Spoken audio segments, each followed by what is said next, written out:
আল্লাহ তাআলা বলেন আল হাজ্জু আশহুরুম মা'লুমাত। আল্লাহ বলেন আমি এমন একটি মাস দিয়েছি, এমন একটি ইবাদত দিয়েছি যে ইবাদত নির্দিষ্ট মাসে আদায় করতে হয়, আবার নির্দিষ্ট দিনে আদায় করতে হয়। এমন একটি ইবাদত হজ, যে ইবাদত নির্দিষ্ট মাস নির্ধারণ করে আদায় করতে হয়, আবার নির্দিষ্ট দিনকে নির্ধারণ করে, নির্দিষ্ট সময়কে নির্ধারণ করে এমন একটি ইবাদত আদায় করতে হয়, সেটার নাম হচ্ছে হজ। সুবহানাল্লাহ।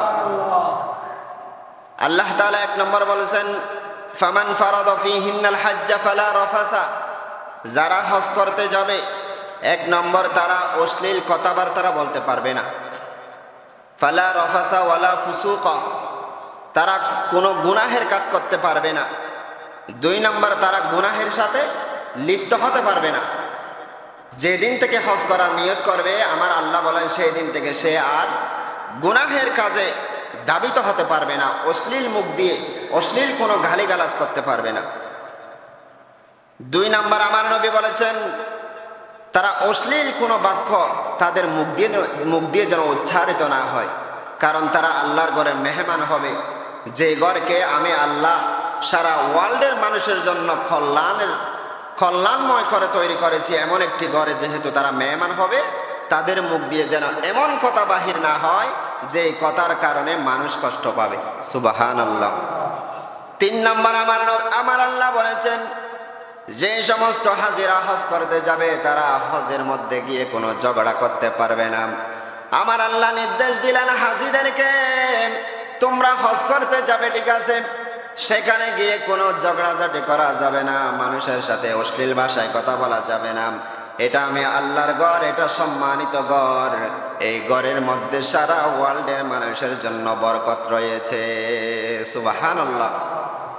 হজ এমন একটি ইবাদত যেখানে সারা ওয়ার্ল্ডের মানুষের মিলন কেন্দ্র হয়ে যায়, ঐক্যের ডাক এসে যায়, সমস্ত মানুষ এক কাতারের মধ্যে এসে যায়। আমার আল্লাহ বলেন হজ এমন একটি ইবাদত যে ইবাদত করতে গেলে মানুষ হিংসা বিভেদ ভুলে যায়, অহংকার ভুলে যায়। ধনী গরিব এক কাতারের মধ্যে এসে যায়, ধনী গরিব একসাথে তাওয়াফ করে, ধনী গরিব কোনো চিহ্ন থাকে না। আমার আল্লাহ বলেন হজ এই জন্য দিয়েছি যেন তোমরা হিংসা বিভেদ ভুলে যেতে পারো, এই জন্য আমি আল্লাহ তোমাদের জন্য গুরুত্বপূর্ণ একটি ইবাদতকে নির্ধারণ করেছি। সুবহানাল্লাহ। আল্লাহ বলেন হজ এমন একটি ইবাদত যেখানে গেলে মানুষ দুনিয়ার কথা পর্যন্ত ভুলে যায়, পরিবারের কথা ভুলে যায়, ব্যবসা বাণিজ্যের কথা ভুলে যায়। সোনার মদিনা দেখলে মানুষের অন্তর জুড়িয়ে যায়, খানায়ে কাবা দেখলে মানুষের চক্ষুটা শীতল হয়ে যায়, ঠান্ডা হয়ে যায়। খানায়ে কাবায় ঢুকলে মানুষের গুনাহ পর্যন্ত ঝরে যায়। সুবহানাল্লাহ। আমার আল্লাহ বলেন এটা এমন একটি বরকতময় জায়গা যেখানে গেলে মানুষের গুনাহগুলা মাটির মধ্যে ঝরে যায়, মানুষের পাপগুলা মানুষের শরীর থেকে যেভাবে উপর থেকে পানি ডাললে যেমন নিচের দিকে ঝরে যায়, তেমনি ভাবে মানুষের গুনাহগুলা হজের মধ্যে গেলে ঝরে যায়। সুবহানাল্লাহ। এই জন্য আল্লাহ তাআলা আমার নবীকে হাদিসের মধ্যে শিক্ষা দিলেন, যারা হজ করবে তাদের এক নম্বর আল কসদু, ইচ্ছা থাকতে হবে। যদি কোনো মানুষ হজ করতে চায়, আমার নবী বলেছেন তার মধ্যে ইচ্ছা থাকতে হবে, ইচ্ছা থাকতে হবে আপনার মধ্যে, তাহলে আপনি হজ করতে পারবেন। দুই নম্বর বলেছেন আল ইরাদাতু, নিয়ত থাকতে হবে আমি জীবনে একবার হজ করব। যে ব্যক্তির নিয়ত থাকবে, ইচ্ছা থাকবে জীবনে একবার হজ করবে, আমার আল্লাহ বলেন তাকে কখনো হজ থেকে মাহরুম করা হবে না, তার ইচ্ছা এবং নিয়ত একদিন আদায় হয়ে যাবে। সুবহানাল্লাহ। তিন নম্বর শাব্দিক অর্থ হচ্ছে আজিয়াদাতু, সাক্ষাৎ করার ইচ্ছা থাকতে হবে। আমি আমার নবীর সাথে সাক্ষাৎ করব, খানায়ে কাবার মধ্যে গিয়ে আমার নবীকে মন ভরে প্রাণ ভরে সালাতু সালাম দিব।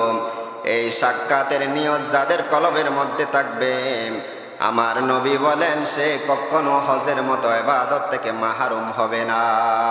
সুবহানাল্লাহ। আমার নবী একদিন সাহাবায়ে কেরামদেরকে বললেন, হে আমার সাহাবায়ে কেরাম, তোমাদেরকে উদ্দেশ্য করে বলতেছি আজকে থেকে তোমরা হজ করতে যাও, আজকে থেকে তোমাদের উপর হজ ফরজ করা হয়েছে। আমার নবী একদিন বললেন, হে আমার সাহাবাই কেরাম, তোমরা আজকে থেকে হজ করবে, আল্লাহ তোমাদের উপর হজ ফরজ করেছেন। তখন এক সাহাবী প্রশ্ন করলেন, ইয়া রাসূলুল্লাহ, ইয়া হাবিবাল্লাহ, আমরা কি প্রতি বছর হজ করব?